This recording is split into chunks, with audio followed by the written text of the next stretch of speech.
répression en masse au Cameroun. Principal rival du président sortant lors de l'élection d'octobre 2018, Maurice Kamto et plus de 150 militants de son parti, le MRC, ont été placés en détention sur décision d'une cour spéciale suite à une manifestation dénonçant les résultats de ce scrutin. Accusés notamment de rébellion en groupe, hostilité contre la patrie, offense envers le président de la République, incitation à l'insurrection, ils encourent entre 20 ans d'emprisonnement et la peine de mort. Cet événement intervient dans un climat délétère marqué par des tensions communautaires, intercommunautaires, instrumentalisées ces tensions par certains responsables politiques. C'est dans ce contexte qu'a été créée récemment une brigade des patriotes camerounais, la BPC, ayant pour objectif de lutter contre les opposants de la diaspora soupçonnés de collusion avec l'opposition. 5 mois après la présidentielle, assiste-t-on à une intensification de la répression politique et quelles sont les menaces qui pèsent sur la cohésion sociale au Cameroun? Réponse avec nos invités dans cette édition du Grand Débat. L'émission est réalisée par Hélène Bizio. Africa numéro 1, le Grand Débat.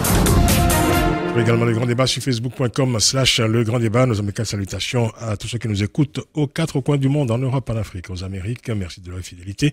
Mention spéciale aujourd'hui à ceux qui nous écoutent à Douala, à Yaoundé, à Ngaoundéré, à Gao, à Washington DC, à Moscou. Et bienvenue à nos nouveaux amis sur Facebook. Et bien sûr, toujours et encore une pensée forte à nos amis de Bujumbura au Burundi. Le Grand Débat, analyse, décryptage, coup de gueule, commentaires. Le Grand Débat sur Africa numéro 1. Intensification de la répression politique, menace sur la cohésion sociale, risque signalé de tensions intercommunautaires. Où en est donc le Cameroun 5 mois après la dernière élection présidentielle qui s'est soldée, on le sait, par la victoire contestée du président Paul Biya, au pouvoir depuis 37 ans. Pour en parler avec nous, nous accueillons dans cette édition du Grand Débat 3 invités. Avec nous ici en studio, Yannick Api. Bonsoir. Bonsoir, M. Laloupo. Yannick Api, vous êtes responsable de la communication en Europe du MRC, le mouvement de la renaissance du Cameroun. Le mouvement de Maurice Kamto, bien entendu. Avec nos téléphones, Rose Ndengue, bonsoir. Bonsoir. Rose Ndengue, vous êtes sociopolitiste et historienne. Et au téléphone avec nous également, Serge Angoni Onguene, bonsoir. Bonsoir. Bonsoir à tous les panélistes. Serge Onguene, vous êtes coordonnateur national de l'Association de la jeunesse républicaine du Cameroun, la JRC. Vous êtes membre de cette nouvelle brigade des patriotes camerounais. Yannick Api, on va commencer avec vous. Où en est bien sûr le dossier judiciaire concernant Maurice Kamto, leader du MRC, et les dizaines de militants de ce parti, tous détenus désormais sous le coup de très graves accusations. C'est ça. Monsieur Laloupo, avant peut-être de commencer, permettez-moi d'évoquer, avant ce scandale effectivement qui relève complètement de l'arbitraire et puis de l'illégalité, permettez-moi de faire part de cette rumeur persistante depuis quelques heures maintenant qui fait état d'une tentative d'empoisonnement sur Maurice Kamto, le président, démocratiquement élu en dehors de toute fraude bien évidemment.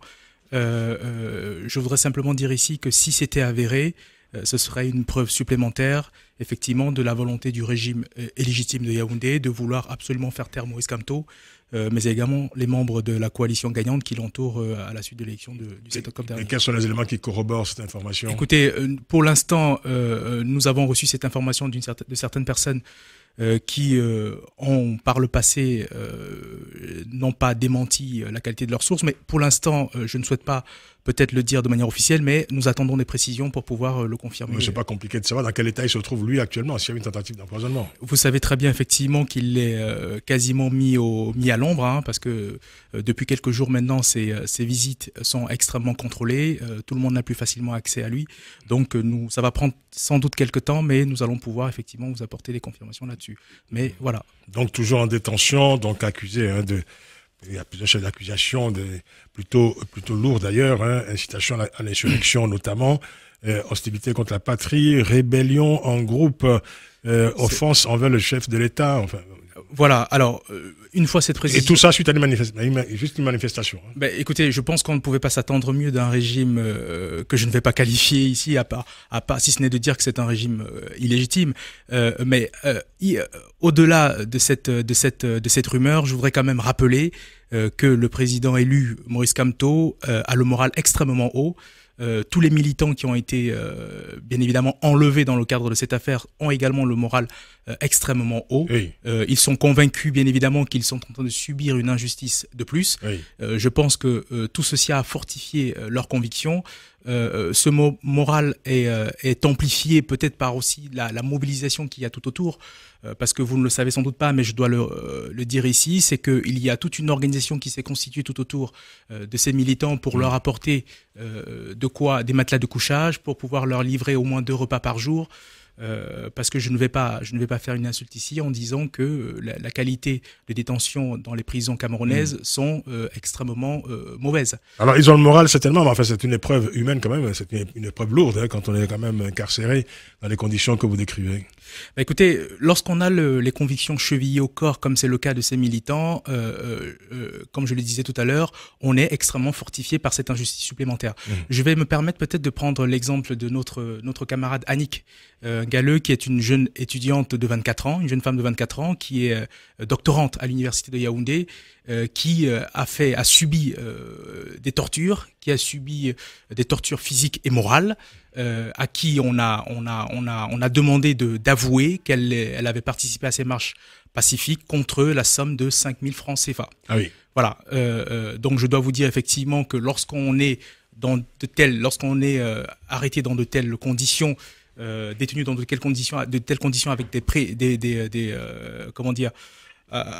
en nous empêchant bien évidemment de pouvoir voir les membres de nos familles, de voir même nos avocats, nos conseils, eh bien forcément elle a cultivé, si vous voulez, elle a amplifié cette conviction-là. Donc ils ont tous le moral extrêmement fort. Donc nous continuons bien évidemment à les entourer dans cette épreuve. On va se tourner vers Lyon où se trouve Rose Ndengue, sociopolitiste et historienne. Rose Ndengue, que nous dit cette répression massive de militants de l'opposition sur les orientations du régime de Paul Biya 5 mois après la dernière présidentielle? Alors, moi, je vais commencer mon propos en remettant une perspective historique dans tout ça, parce que le politique, alors c'est vrai pour le Cameroun comme dans tous les pays, en fait, tel qu'on le voit de manière contemporaine, est en fait le résultat d'une sédimentation de dynamique historique. Et donc, ce qui se passe aujourd'hui s'inscrit quand même dans une longue histoire d'un régime qui n'a pas décolonisé ses institutions, dont, par exemple, le président actuel est quand même un héritier, en fait, des logiques coloniales. Parce que ce qu'il faut dire quand même, c'est qu'au Cameroun, on ne peut pas vraiment dire que le Cameroun est un pays qui est connu, par exemple, de véritables élections depuis l'époque de la colonisation, puisque pendant l'époque de la colonisation, il y avait des fraudes organisées par les autorités coloniales françaises qui sont documentées, et il y a eu des manœuvres pour mettre Ahidjo au pouvoir en 58, et ensuite Paul Biya, qui est l'actuel président, est arrivé en 82 à l'issue d'une manœuvre constitutionnelle du président Ahidjo. C'est ça. Donc la répression s'inscrit exactement dans la même dynamique historique, c'est-à-dire que le Cameroun a été construit sur une dynamique où les autorités, l'État, n'est pas dans une logique de dialogue. Elle n'est pas dans la logique du conflit social et politique encadré qui aboutit à un consensus minimal, mais plutôt dans la logique de la répression de toute expression dissonante et dissidente. Donc c'était le cas avec le mouvement nationaliste des autorités coloniales en l'égard du mouvement nationaliste. Ça a été le cas avec le régime Ahidjo qui réprimait toute expression dissidente, et c'est le cas depuis 82 avec à la tête de l'État le président Paul Biya. Donc en fait il n'y a rien quelque part de surprenant dans une certaine mesure quand on connaît l'histoire du pays. Très bien. Ce qui est peut-être particulier actuellement, si on devait trouver une particularité, c'est qu'on a le sentiment en fait d'une fébrilité. Alors un régime qui a toujours été fébrile, comme je vous le disais, à l'égard de tout ce qui est dissident, mais on a l'impression d'une fébrilité particulière liée peut-être à une fin de règne, et donc d'un régime qui organise alors consciemment ou non, ça, faudrait vraiment mener des études là-dessus, mais qui est en train d'organiser un chaos que par ailleurs, il prétend prévenir. C'est ça. Parce que on parle de ce qui se passe aujourd'hui, mais il ne faut pas oublier quand même que ça fait depuis 2 ans, nos compatriotes à des régions anglophones ont subi d'abord une répression violente, policière, et ils ont été incarcérés alors que c'était des leaders de mouvements sociaux qui portaient des revendications sociales. Et donc ont été incarcérés, et l'État a quelque part déclenché la guerre en envoyant des militaires. Et donc exacerbé des dynamiques qui étaient minoritaires, des dynamiques de sécession qui étaient minoritaires ont été exacerbées. Donc quelque part, la logique de la répression aujourd'hui, en fait, c'est une forme de continuité, d'intensification. De continuité avec, c'est ça, avec des contextes évidemment qui sont nouveaux, hein, notamment dans ce qu'on appelle la crise anglophone aujourd'hui, qui vient évidemment, qui apporte une coloration particulière, je dirais, à cette logique que vous avez bien située dans l'histoire du pays. Alors, il faut revenir, on revient à l'actualité. Il faut dire qu'au moment où était réprimée la fameuse cette manifestation, cette marche, hein, qui a conduit aux arrestations ces arrestations, celles de Maurice Kamto et des militants du MRC, des Camerounais de la diaspora avaient attaqué les locaux des ambassades du Cameroun à Paris et Berlin, et aussi à Bruxelles d'ailleurs. Et les autorités camerounaises en ont déduit que ces Camerounais de la diaspora agissaient sur les consignes du leader du MRC, Maurice Kamto, et malgré le démenti, le pouvoir camerounais a maintenu cette thèse. Alors je m'adresse à Serge Angoni. Vous êtes membre, Serge Angoni, de cette nouvelle brigade des patriotes camerounais. Est-ce que c'est en réponse aux actions des opposants camerounais vivant à l'étranger qu'a été créée cette brigade des patriotes camerounais dont vous êtes membre et qui a pris d'ailleurs l'initiative? Je vous pose la question de savoir, ah non, il n'est plus là. Ah bon, on me fait le signe qu'il n'est plus là. C'est quand même curieux, oui. Alors, vous êtes au courant peut-être, oui, Yannick Rapi, de cette nouvelle brigade qui a été créée récemment et qui a tenu d'ailleurs une conférence de presse samedi dernier à Yaoundé. Oui, alors, enfin, être au courant, c'est un bien grand mot. Disons que j'ai vu un post aussi dans les réseaux sociaux, comme bon nombre de personnes, quant à la structure de cette organisation. Je ne sais je ne sais absolument pas de quoi il en s'agit. Oui. Mais ce que je peux dire, puisqu'on est dans une affaire relativement grave et sérieuse, c'est que et c'est un peu dans la logique, je vais reprendre ce que disait Madame Dengue tout à l'heure, c'est qu'il y a une logique de répression qui est en cours depuis quelque temps. Le gouvernement illégitime aujourd'hui de Yaoundé a voulu, j'allais dire, utiliser le MRC et Maurice Kamto comme des boucs émissaires parce qu'il faut effectivement se maintenir au pouvoir. La volonté...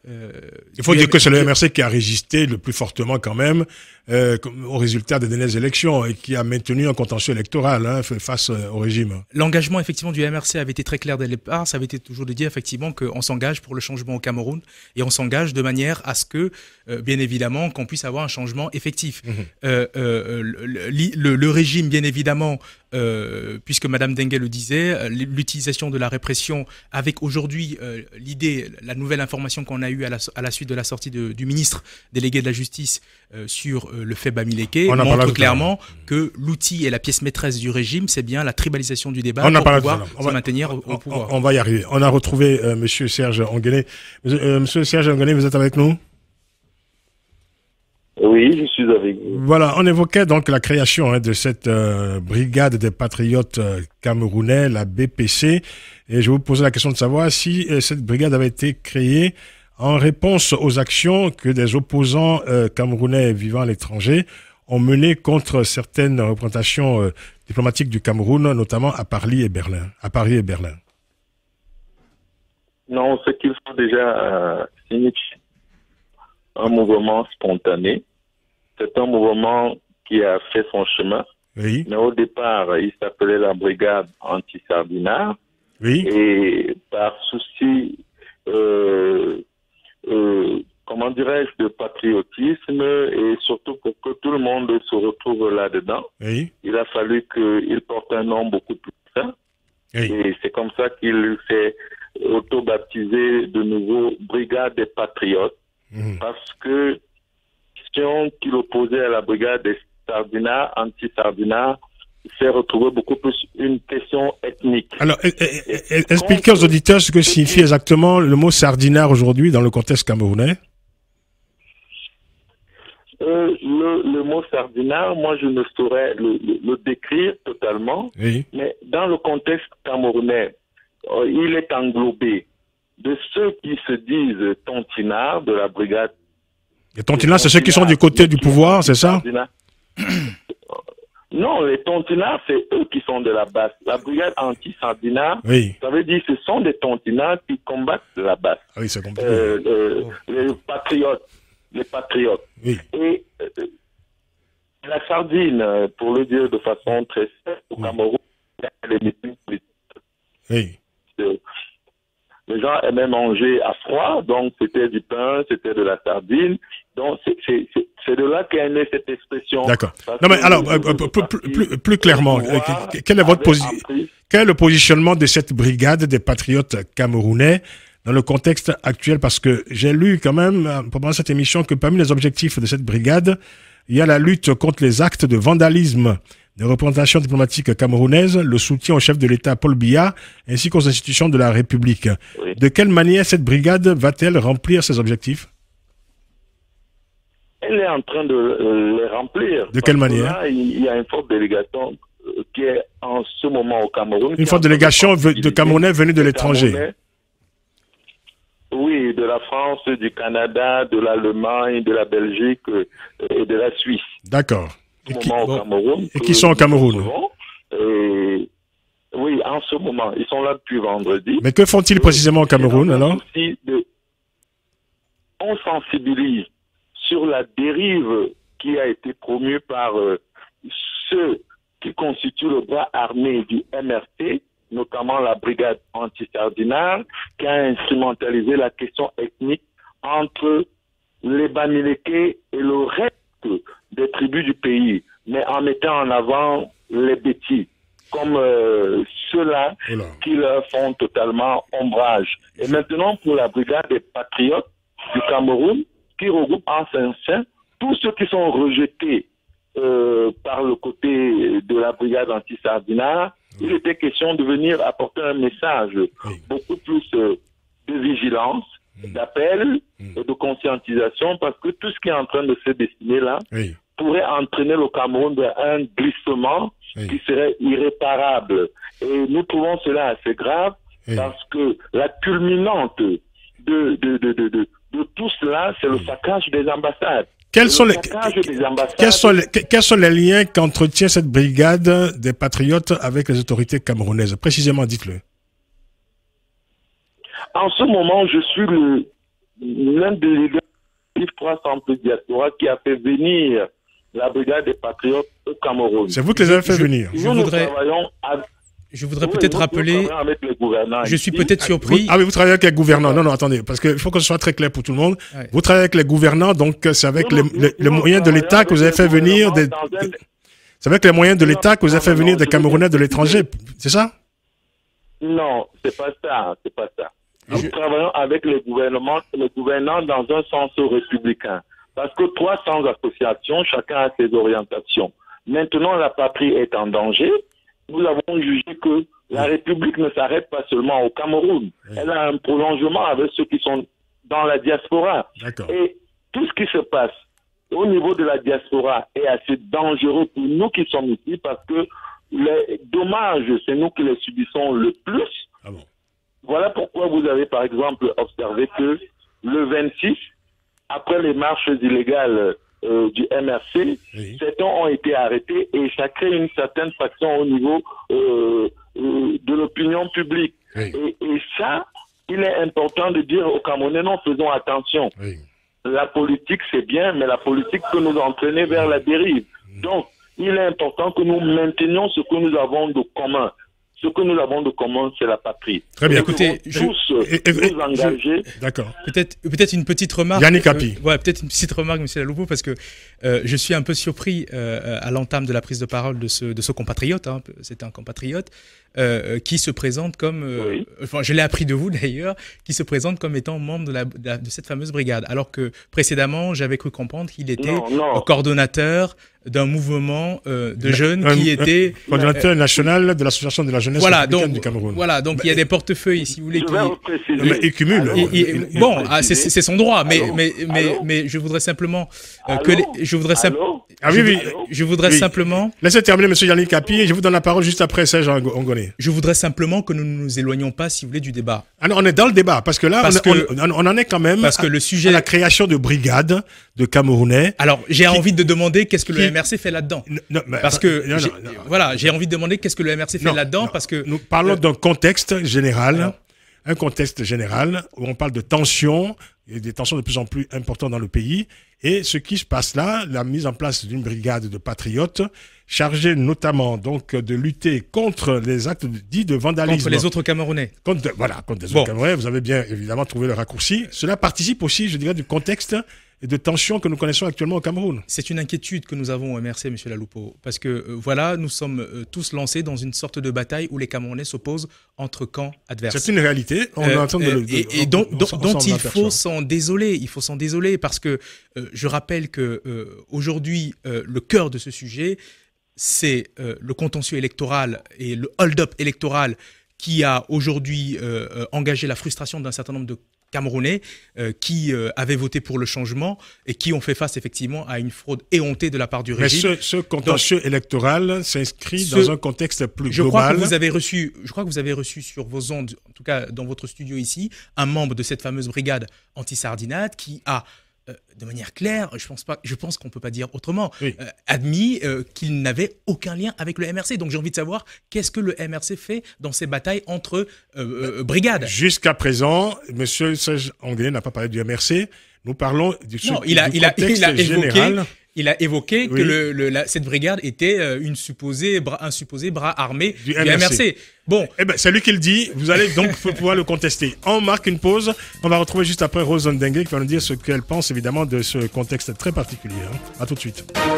Le grand débat, 18h, 19h, avec Francis Laloupo sur Africa numéro 1. Répression en masse au Cameroun. Nos invités dans cette édition du Grand Débat, Yannick Api est avec nous ici en studio, responsable de la communication en Europe du MRC. Le mouvement de la renaissance du Cameroun, dont le leader est actuellement en détention avec plus de 150 militants de ce parti. C'est l'événement qui est au cœur de ce grand débat, bien entendu. Mais plus généralement, nous parlons des tensions en cours, des tensions intercommunautaires notamment signalées au Cameroun. Nos invités, deux autres invités dans cette édition, Rose Ndengue est avec nous, sociopolitiste et historienne. Et au téléphone, Serge Angoni Onguené, coordonnateur national de l'Association de la jeunesse républicaine du Cameroun. Il est également membre de cette fameuse brigade des patriotes camerounais. J'espère que l'auditeur arrive quand même à comprendre évidemment ce qui se passe au Cameroun parce qu'on voit bien que le débat est de plus en plus complexe.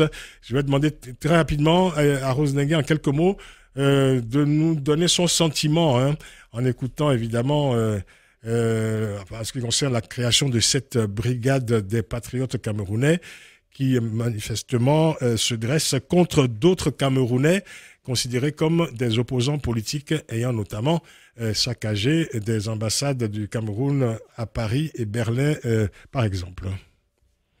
Rose Ndengue. D'accord. Alors, j'ai écouté avec beaucoup d'intérêt les deux autres interlocuteurs qui sont des compatriotes. Ce qui est assez intéressant, c'est vraiment que, alors aujourd'hui, on va dire que ça se cristallise plus, mais il y a vraiment toute une rhétorique. Pareil, en fait, je vais vraiment toujours me mettre dans cette posture d'historienne de sociopolitique. Mais bien sûr, c'est votre fonction. On a construit en fait, on a tendance à construire dans l'histoire du Cameroun une dichotomie entre les bons et les mauvais Camerounais. Ça s'est fait durant la période coloniale, c'est-à-dire que ceux qui contestaient les autorités en place étaient forcément des mauvais Camerounais, donc il y avait toute une rhétorique qui les stigmatisait, alors que ceux qui soutenaient le régime étaient forcément des bons Camerounais. Donc on assiste à cette rhétorique depuis quand même, avant même ces élections, puisque il me semble que M. Onguené, je crois, il a parlé des Camerounais de la diaspora, ce qui seront est dangereux pour les Camerounais localement. Alors c'est assez intéressant parce que hormis si on met de côté la question des saccages des ambassades, c'est assez intéressant parce que depuis quelques années, on observe vraiment une sorte de cristallisation où en fait quand on est de la diaspora, on est forcément perçu comme mauvais Camerounais et antipatriote parce que plus critique.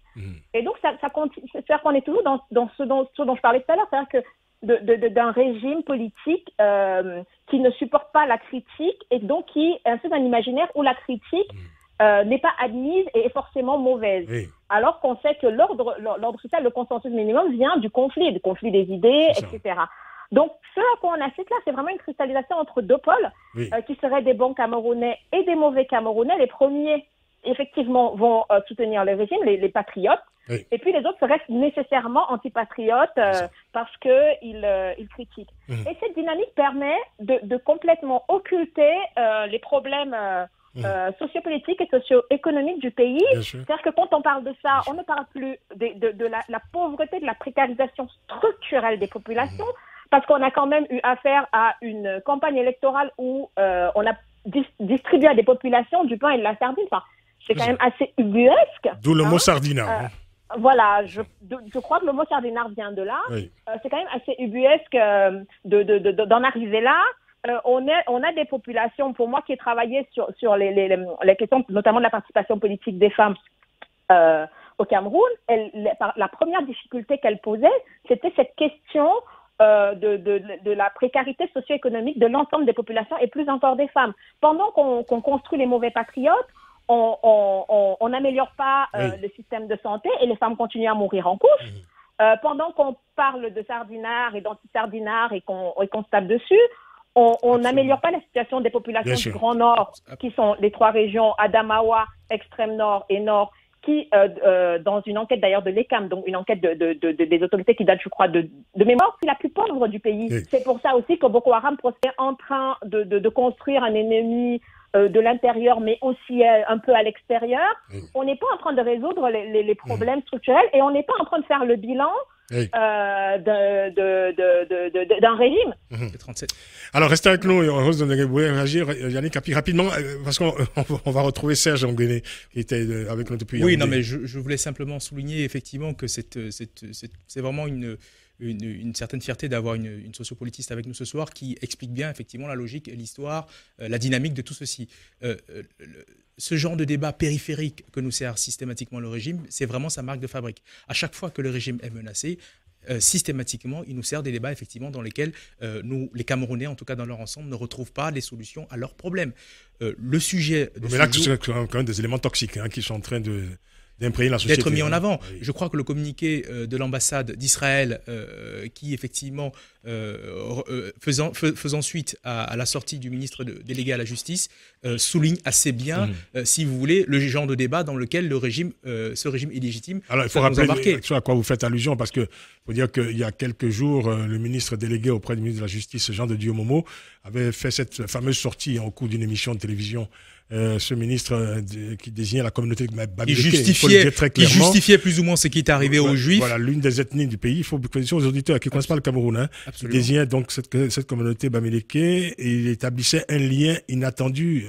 Faut dire, voilà, il faisait un parallèle inattendu entre l'histoire des Juifs et ces bamileke pour justifier l'arrestation de l'opposant Maurice Kamto, il faut bien le dire. Non, mais je pense que... En gros, il promettait aux bamileke le même sort... La même fin. Le même sort qu'ont subi les Juifs sous l'Allemagne nazie. Quelque chose qui est juste assez incroyable. Donc, on est surpris qu'à ce jour, effectivement, le pouvoir ait 2 versions radicalement différentes entre celle qui est portée par le ministre de la Communication et puis le ministre notamment de l'administration territoriale. Donc, je pense qu'il faut s'en inquiéter, mais il ne faut pas perdre de vue le cœur du sujet, qui reste effectivement le mépris et des règles du jeu, de la loi, le caractère abusif de la force qui est utilisé aujourd'hui contre des personnes qui sont pacifistes. C'est ça. Donc aujourd'hui, le régime illégitime de Yaoundé souhaite absolument détourner les Camerounais du sujet principal, effectivement, qui est le sujet de nos droits, qui est le sujet effectivement de la suite de l'élection présidentielle, qui est le sujet du conflit dans les zones anglophones. Je me souviens, il y a 2 ans, M. Laloupo, sur cette antenne, on évoquait le début de cette crise et où effectivement on soulignait cette absence de dialogue qui était venant du gouvernement, qui fatalement allait provoquer les conflits qui s'en sont suivis. Donc on est aujourd'hui avec les mêmes ingrédients et notre crainte, c'est que effectivement ce caractère pouvoiriste, ce caractère autoritaire du régime nous emmène vers une crise dans laquelle on aura beaucoup de mal à se relever. En même temps, vous n'êtes pas surpris parce que la nature du régime est connue depuis très longtemps. Voilà, on ne fait que constater évidemment les développements de faits qui étaient parfaitement prévisibles en tout cas.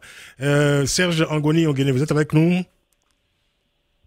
Oui, je suis avec vous. Alors, bon, on vous a retrouvé parce qu'en temps, vous a perdu au téléphone, il faut le dire, il faut préciser aux auditeurs, c'est pour ça que vous n'étiez pas en ligne. Est-ce qu'il s'agit donc pour cette brigade des patriotes camerounais dont vous êtes membre, d'opposer, je dirais, les bons patriotes camerounais contre de supposés mauvais compatriotes camerounais, ceux qui mettent en danger, comme vous le disiez il y a quelques minutes, la patrie en danger?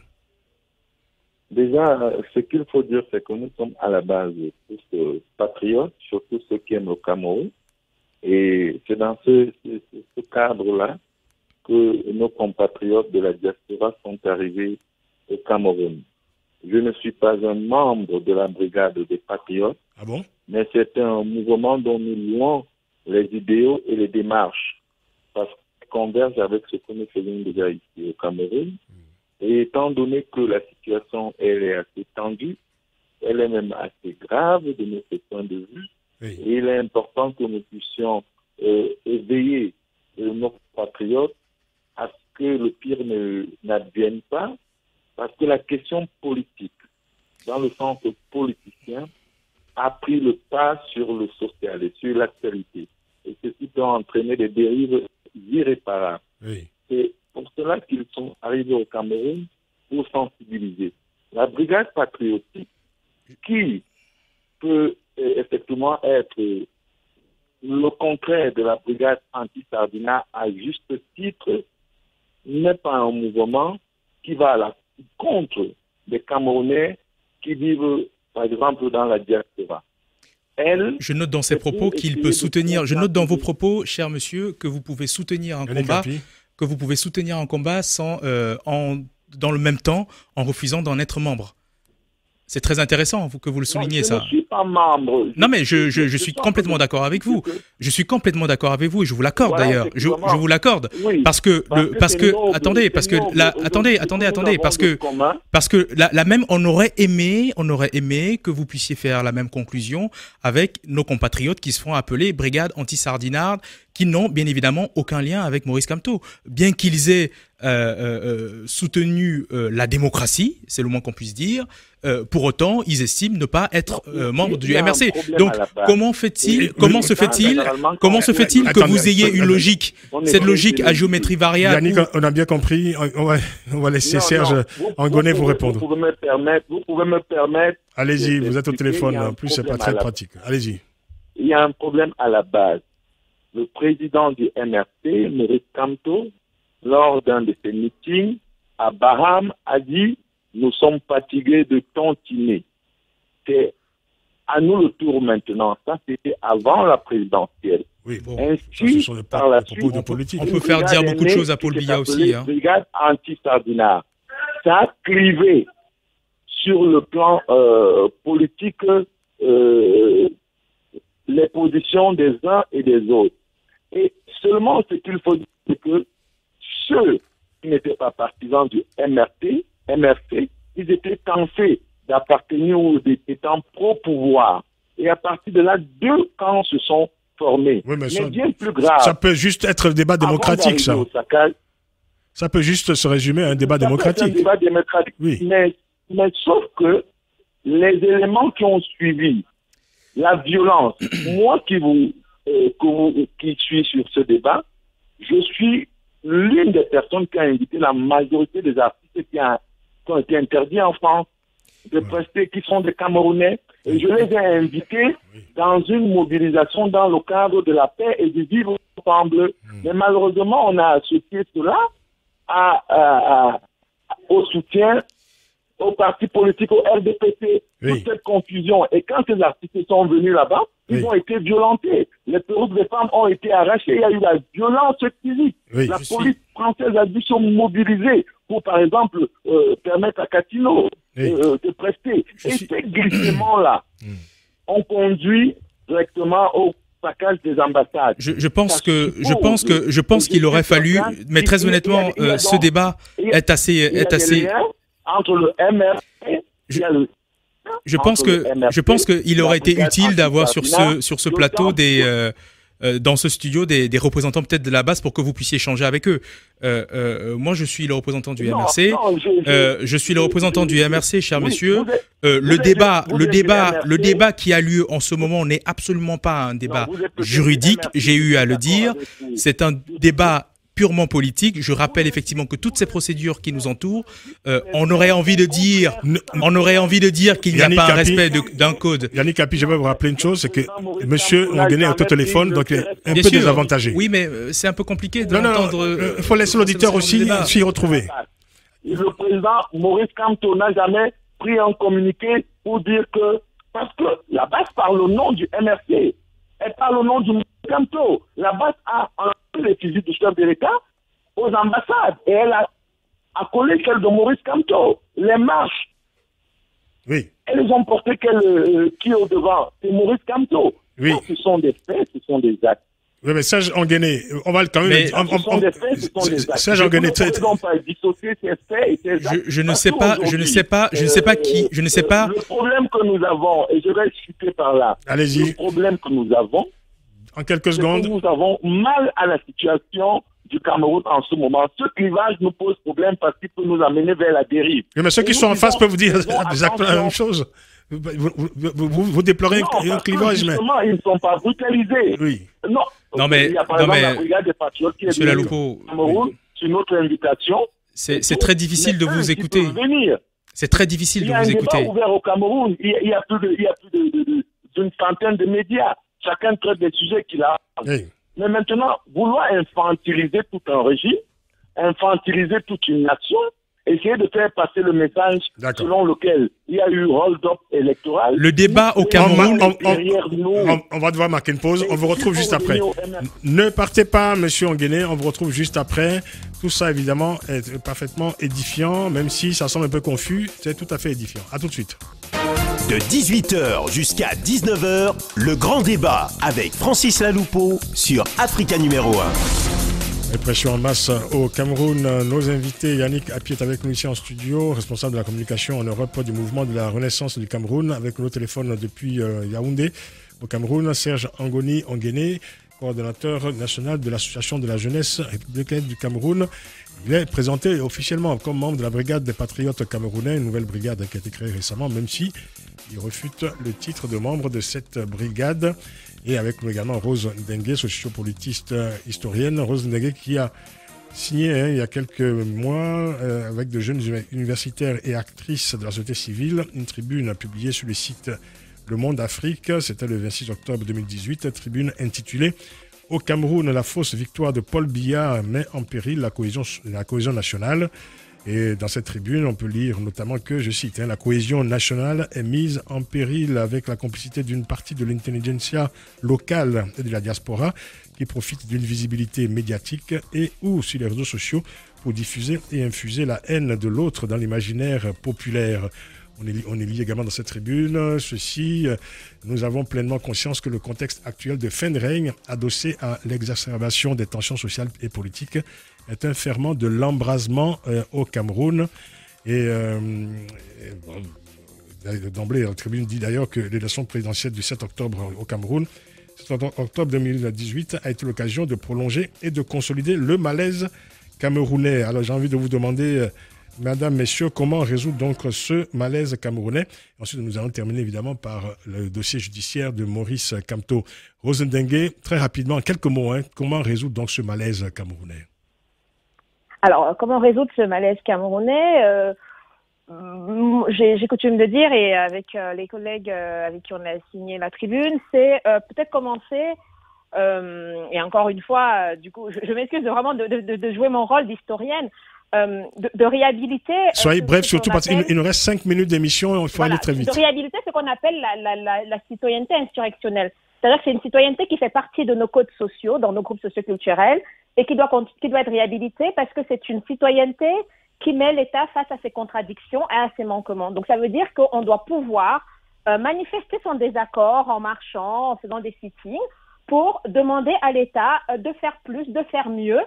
Et puis, il faudrait la mise en place d'un véritable système électoral équitable et ouvert, parce que depuis l'époque coloniale, on n'a pas de système électoral équitable et ouvert, et même les participants de l'opposition qui ont participé à la dernière présidentielle étaient conscients de ça. Donc, il est peut-être temps aussi que, peut-être au niveau de l'opposition, qu'ils arrivent à faire front commun sur 2 ou 3 questions, parce que ça aussi, c'est aussi une responsabilité de l'opposition, et de s'y tenir. Et vous dites également face au régime, en étant dispersé, ça me semble très compliqué dans un système politique complètement verrouillé.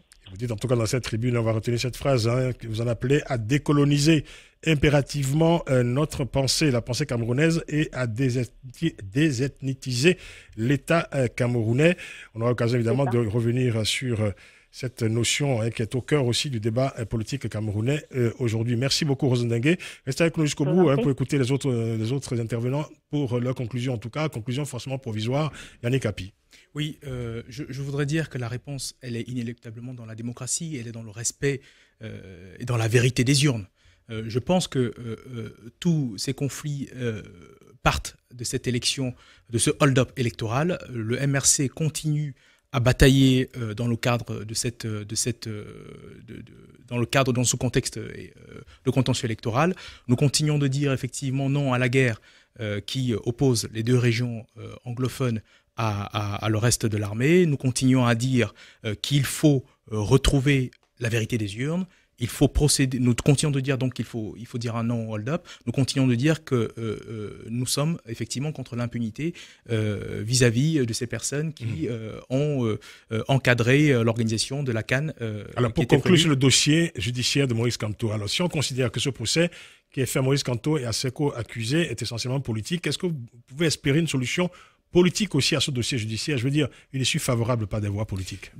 Il est évident, on aurait espéré que tout ceci fonctionne avec une sorte de code de procédure pénale, mais on est en lieu de penser qu'il s'agit plutôt d'un code d'humeur politique. Très clairement, s'il fallait, les avocats de toute façon sont sur le sujet, ils feront valoir les éléments de droit, puisque depuis l'enlèvement extrajudiciaire jusqu'aux conditions de détention et jusqu'aux juridictions qui ont été saisies pour pouvoir traiter de cette affaire, il y a, si vous voulez, une violation totale des règles de droit. Je rappelle que le Cameroun est partie prenante d'un certain nombre d'outils, d'instruments de droit internationaux, et que jusqu'à ce jour, le Cameroun les a systématiquement tous violés, y compris la constitution camerounaise qui est, j'allais dire, le saint Graal dans l'institution juridique de notre pays. Donc, sur le plan juridique, voilà ma réponse. Maintenant, sur le plan politique, il est clair que la volonté du régime a été d'écarter donc cet opposant qui était opposant jusque maintenant, Maurice Kamto, qui pour nous est clairement le président légalement élu en dehors de toute fraude électorale, et qu'il nous appartient maintenant à notre génération de faire le nécessaire pour pouvoir mettre un terme à ce régime. À la génération, bien sûr. C'est à vous de conclure, Serge Angoni Onguéné depuis Yaoundé. C'est vous qui êtes au téléphone. Vous êtes un peu désavantagé, évidemment, pour des questions de confort d'écoute. C'est à vous de conclure. Oui. Allez-y.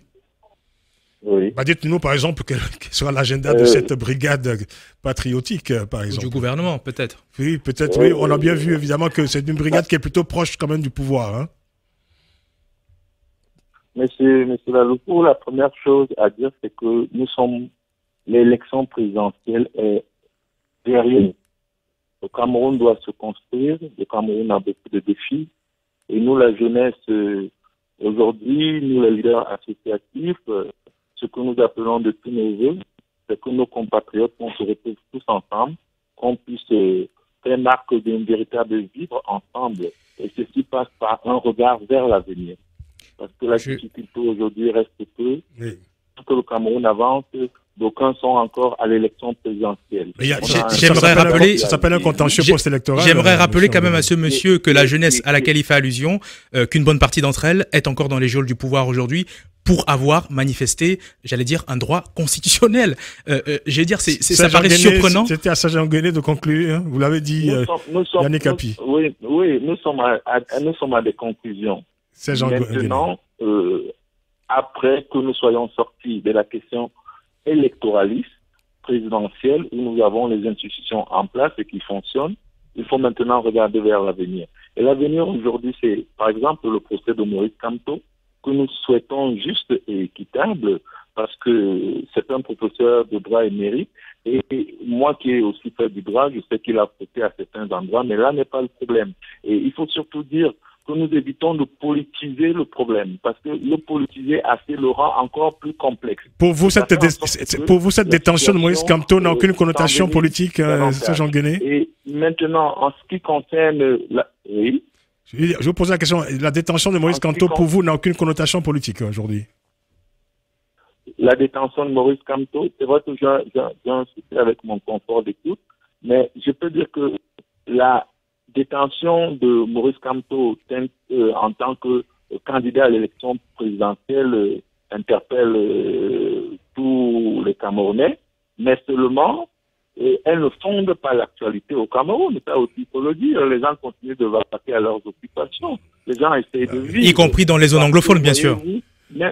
Y compris dans les zones anglophones, bien sûr. Même si l'État a frappé fort, merci. Il faut se dire que nous tous, nous restons d'abord des citoyens. Merci. Maintenant, en ce qui concerne les régions dans le nord-ouest et le sud-ouest, nous demandons à l'État de faire preuve de beaucoup plus de dialogue, mais surtout, nous attirons votre attention sur un fait, c'est que c'est un projet de stabilisation du Cameroun qui est en cours. Merci beaucoup, Serge Angoni. Et ce matin encore, on avait des éléments. Merci à Yannick Hapi, merci à Rose Ndengue. Je suis désolé, c'est la fin de l'émission. Le chronomètre, évidemment, est implacable sur ce point. Merci à toute l'équipe du Grand Débat. Vous pouvez écouter cette émission en podcast dès ce soir sur notre site africa1.com à la rubrique Le Grand Débat. Bonne soirée à toutes et à tous.